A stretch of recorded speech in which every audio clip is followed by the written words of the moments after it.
ഈ പുഴ സംരക്ഷണവുമായി ബന്ധപ്പെട്ട് SP രവി കൂടി ശരിയാണ്. ശ്രീ SP രവി, ഈ പുഴ സംരക്ഷണത്തിൻ്റെ ഭാഗം അദ്ദേഹം പറഞ്ഞു തമിഴ്നാട്ടിലേക്ക് വെള്ളം എത്തിക്കാൻ പുതിയ മാർഗങ്ങളെല്ലാം ഉണ്ട്.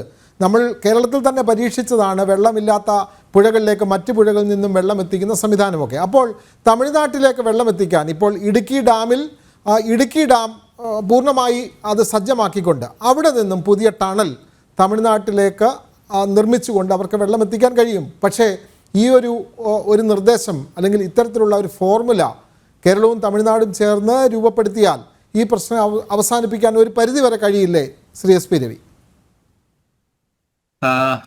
ഞാൻ അതിലേക്ക് വരാം. എനിക്ക് കുറച്ച് സമയം തരണം. അതിനു മുമ്പ് ഒറ്റ വാക്ക് എനിക്ക് ശ്രീ ത്രിവിക്രമജി പറഞ്ഞതുമായി ബന്ധപ്പെട്ട് സൂചിപ്പിക്കാനുള്ളത് ഒന്ന്, ധാരാളം ഈ ഡാം ഇൻഡ്യൂസ്ഡ് സീസ്മിസിറ്റിയുമായി ബന്ധപ്പെട്ട ധാരാളം പഠനങ്ങൾ ലോകത്ത് നടന്നിട്ടുണ്ട്. അതുമായി ബന്ധപ്പെട്ട് തന്നെ അണക്കെട്ടുകൾ തകർന്നിട്ടുള്ള ചരിത്രങ്ങളുണ്ട്. വളരെ സുരക്ഷിതമാണ് എല്ലാ പഠനങ്ങളും നടത്തി എന്ന് പറഞ്ഞിട്ട് നമ്മൾക്ക് ഈ തൊട്ട് മുമ്പ് പോലും പരിശോധന നടത്തി സുരക്ഷിതമാണെന്ന് പറഞ്ഞ അണക്കെട്ടുകളും കിട്ടിയിട്ടുള്ള കഥകളുണ്ട്. പിന്നെ മുല്ലപ്പെരിയാറിനേക്കാൾ വലിയ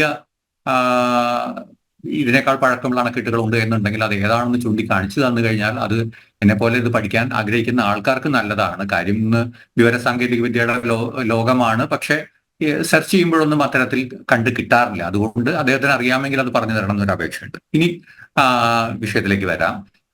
ഞാൻ ഇതിനെ 129 വർഷം പഴക്കമുള്ള അണക്കെട്ട് എന്ന് മാത്രം പറയാനല്ല ആഗ്രഹിക്കുന്നത്. കരാർ പ്രകാരം ഇനിയും 870 കൊല്ലം നിൽക്കേണ്ട അണക്കെട്ട് എന്ന് കാണണം എന്നാണ് പറയുക. 870 വർഷം കൂടെ നിലവിലുള്ള കരാർ പ്രകാരം നിൽക്കേണ്ട അണക്കെട്ട് എന്ന് കാണണം എന്നാണ് ഞാൻ പറയുക.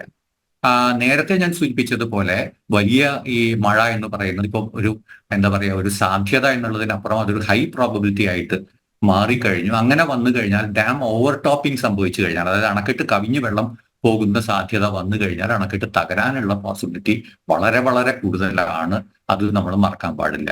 ഇനി ഈ സൊല്യൂഷനിലേക്ക് വന്നാൽ തീർച്ചയായിട്ടും നിലവിലുള്ള അണക്കെട്ട് സുരക്ഷിതമല്ല എന്നുള്ള ഒരു സാഹചര്യം വരികയാണെങ്കിൽ അതിനെ പൂർണ്ണമായിട്ടോ ഭാഗികമായിട്ടോ ഡീകമ്മീഷൻ ചെയ്യാം. നമ്മൾ വാട്ടർ ലെവൽ താഴ്ത്തുക എന്ന് പറയുന്നതും അതൊരു പാർഷ്യൽ ഡീകമ്മീഷനിങ് ആണ്. നേരത്തെ 136 താഴ്ത്തിയപ്പോൾ അതൊരു പാർഷ്യൽ ഡീകമ്മീഷനിങ് ആയിരുന്നു.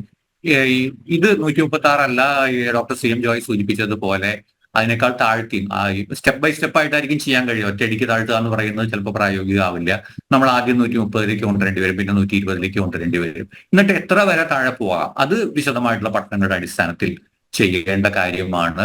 നമുക്കറിയാം സ്പിൽവേ സ്റ്റാർട്ട് ചെയ്യുന്നത് 136 അപ്പൊ അതിന് താഴെ വെള്ളം ഇവാക്യുവേറ്റ് ചെയ്യേണ്ടി വന്നു കഴിഞ്ഞാൽ ഇപ്പോൾ സംവിധാനമില്ല. ഒരു പക്ഷേ നാളെ ബേബി ഡാമിൽ അത്തരം സാധ്യതകൾ ഉണ്ടോ എന്ന് നോക്കേണ്ടി വരും. ബേബി ഡാം സ്റ്റാർട്ട് ചെയ്യുന്നത് 115 അടിയിലാണ്. അപ്പൊ അത്തരത്തിലുള്ള രവി പറഞ്ഞ പോലെ നിരവധി മാർഗങ്ങളുണ്ട്.